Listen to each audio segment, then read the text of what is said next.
வாங்க இன்னைக்கு நாட்டுக்கோழி குழம்பு எப்படி வைக்கலான்னு பார்க்கலாம். அதுக்கு நல்லெண்ணெய் ஒரு 4 ஸ்பூன் ஊற்றிருக்கேன். அது கூட சோம்பு, பட்டை, கிராம்பு, அன்னாச்சிப்பூ இதெல்லாம் போட்டிருக்கேன். நல்லா வந்து பொரியட்டும், வெயிட் பண்ணலாம்.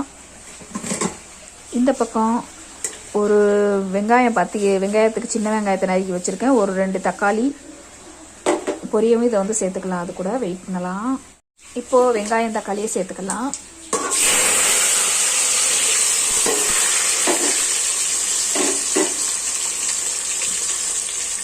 இது வந்து நல்லா வதங்கட்டும், வெயிட் பண்ணலாம்.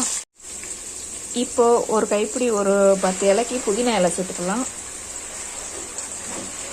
மல்லித்தலை ஒரு கைப்பிடி அளவு சேர்த்துக்கலாம். கருவேப்பிலை ஒரு 10 இலைக்கு சேர்த்துக்கலாம். இதெல்லாம் நல்லா வதங்கட்டும், எண்ணெயில் வெயிட் பண்ணுவோம்.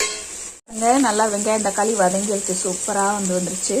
இந்த பக்கத்தில் நல்லா நாட்டுக்கோழியை வந்து ஒரு 5 விசில் விட்டு வேக வச்சுருக்கேன் குக்கரில். இப்போ அதை அதில் சேர்த்துக்கலாம்.